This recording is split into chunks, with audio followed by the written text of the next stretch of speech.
আসসালামু আলাইকুম ওয়া রাহমাতুল্লাহি ওয়া বারাকাতুহু। সম্মানিত দর্শক শ্রোতা, প্রিয় দিনী ভাই বোন, আশা করি সকলেই ভালো আছেন। আলহামদুলিল্লাহ, আমিও আল্লাহর রহমতে ভালো আছি। হিজরি নববর্ষের শুভেচ্ছা নিন। আজকে 1446 হিজরির প্রথম মাস তথা মুহররম মাসের প্রথম দিন। হিজরি সন প্রবর্তিত হওয়ার পিছনে বড় একটি ইতিহাস লুকিয়ে রয়েছে।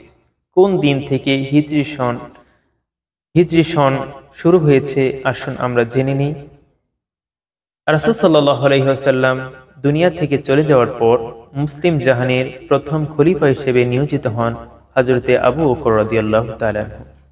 আবু বকর রাদিয়াল্লাহু তাআলা আনহুর পরেই যিনি মুসলিম জাহানের খলিফা হিসেবে আদিষ্ট হন তিনি হচ্ছেন হযরতে উমর ফারুক রাদিয়াল্লাহু তাআলা আনহু।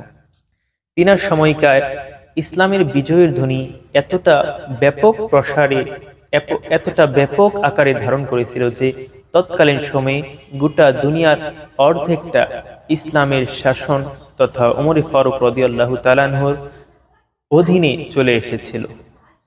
সেই সময়ে ইরাকের গভর্নর হযরত আবু মুসা আল আশআরী রাদিয়াল্লাহু তাআলা আনহুর কাছে হযরত উমর ফারুক রাদিয়াল্লাহু তাআলা আনহু পয়গাম লিখে পাঠালেন।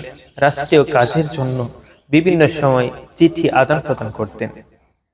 একদা শাবান মাসে আবু মুসা আল আশআরী রাদিয়াল্লাহু তাআলা আনহুর কাছে অনেকগুলো চিঠি তিনি পরিদর্শন দেখতেছিলেন। এমন সময় তিনি এই চিঠিগুলোর মাঝে কোন চিঠি আগের এবং কোন চিঠি পরের এটি তিনার কাছে একটু কনফিউজড হয়ে গিয়েছিলেন।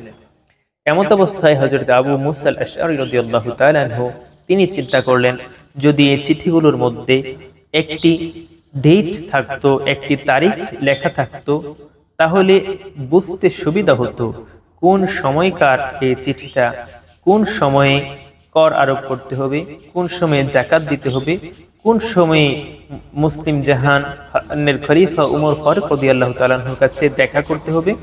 এমন রাষ্ট্রীয় পয়গাম তিনি আদায় করতে পারতেন। হযরত আবু মুসা আল আশআরী রাদিয়াল্লাহু তাআলা আনহু এমনইভাবে খলিফা উমর ফারুক রাদিয়াল্লাহু তাআলা আনহুর কাছে চিঠি লিখলেন যে, ইয়া আমিরুল মুমিনিন, যদি মুসলিম জাহানের জন্য একটি নির্দিষ্ট ক্যালেন্ডার থাকতো, যদি দিন পঞ্জিকা থাকতো, যদি চিঠির মধ্যে নির্দিষ্ট ডেট তারিখ লিপিবদ্ধ থাকতো, তাহলে আমাদের জন্য সুবিধা হতো, আমাদের জন্য দিন গণনা করার সুবিধা হতো, আমরা সঠিক সময়ে আপনার নির্দেশ পালন করতে পারতাম।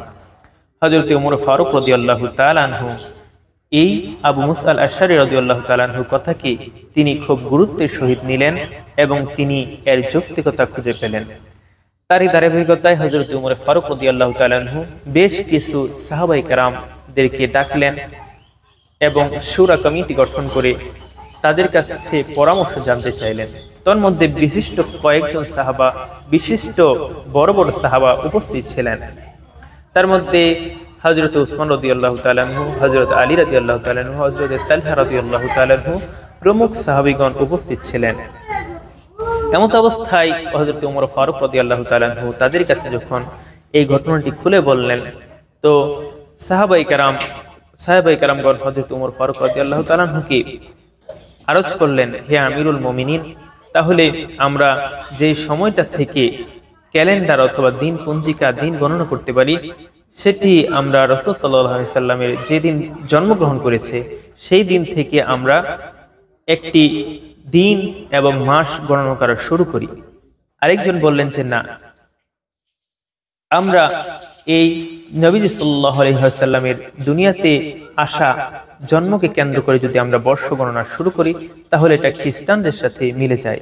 কারণ খ্রিস্টানরা হযরত ঈসা আলাইহিস সালাতু ওয়াস সালামকে প্রভু হিসেবে মেনে, যিশুকে প্রভু হিসেবে মেনে তারা বর্ষপঞ্জিকা গণনা করা শুরু করেছে। আরেক দল বললেন যে, হে আমিরুল মুমিনিন, তাহলে নবী সাল্লাল্লাহু আলাইহি ওয়াসাল্লামের যেদিন এই দুনিয়া থেকে চলে যান, ইন্তেকালের সময় কি এক ধরে আমরা বর্ষপঞ্জিকা, আমরা ক্যালেন্ডার নির্ধারণ করি এবং আমরা গণনা শুরু করি। নবী হযরত উমর ফারুক রাদিয়াল্লাহু তাআলা আনহু সেটাকে প্রত্যাখ্যান জানালেন, কারণ এই দিনটা আমাদের জন্য সুকাবহ দিন হতে পারে। এবার অন্যজন বললেন যে নবুয়ত প্রাপ্তিকে কেন্দ্র করে, যে দিন নবুতি প্রকাশ ঘটেছে সেই দিনকে কেন্দ্র করে আমরা ইসলামী ক্যালেন্ডার যাত্রা শুরু করি, আমরা বর্ষ গণনা শুরু করি। সেটাকেও হযরত উমর ফারুক রাদিয়াল্লাহু তাআলা পছন্দ করলেন না। এবার হযরতে আলী কাররামাল্লাহু ওয়াজহা উমর ফারুক রাদিয়াল্লাহু তাআলাকে বললেন, হে আমিরুল মুমিনিন, নবীজি সাল্লাল্লাহু আলাইহি ওয়াসাল্লাম যেই দিনটাতে মক্কা থেকে মদিনায় হিজরত করেন, সেই দিনকে আমরা প্রথম দিন ধরে হিজরি সন গণনা আমরা শুরু করতে পারি। হযরতে উমর ফারুক রাদিয়াল্লাহু তাআলা হযরত আলী রাদিয়াল্লাহু তাআলার মতটাকে খুবই প্রাধান্য দিলেন এবং তিনি পছন্দ করলেন, কারণ এই হিজরতকে কেন্দ্র করে মুসলমানদের এরকম অগ্রযাত্রা খুবই ত্বরান্বিত রূপ ধারণ করেছে। এরপর থেকেই হিজরি সনকে এরপর থেকেই এই দিনটাকে অর্থাৎ হিজরি সনটাকে তিনি মুসলমানদের জন্য বর্ষপঞ্জিকা দিনপঞ্জিকা হিসেবে সিলেক্টেড করে দিলেন। এর মধ্যে মুহররম মাস প্রথম এবং বাকি মাসগুলো ধারাবাহিকভাবে জিলহজ মাস পর্যন্ত এসে পৌঁছেছে। ফুকাহে কেরামদের অভিমত হলো এই হিজরি সন এবং আরবি সন সকল মুসলিম উম্মাহের জন্য গণনা করা ফরজে কেফায়া। অর্থাৎ ফরজে কেফায়া হচ্ছে এমন একটি বিষয় যে সমাজের কয়েকটি মানুষের জন্য তা নির্ধারিত। যদি কয়েকজন তা আদায় করে তাহলে সকল মানুষের জন্য তা আদায় হয়ে যাবে।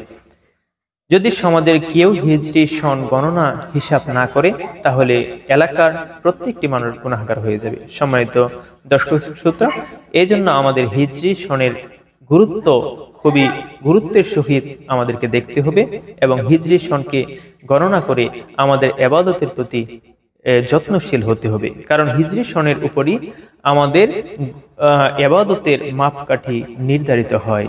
আল্লাহ পাক রব্বুল আলামিন আমাদের সকলকে সহিহ বুঝ দান করে বাস্তব জীবনে আমল করার তৌফিক দান করো। ওয়া মা তাওফিকি ইল্লা বিল্লাহ। আসসালামু আলাইকুম ওয়া রাহমাতুল্লাহি ওয়া বারাকাতুহু। যারা আমাদের চ্যানেলে নতুন তারা চ্যানেলটিকে সাবস্ক্রাইব করে পাশে থাকা বেল আইকনটি অন করে দিন।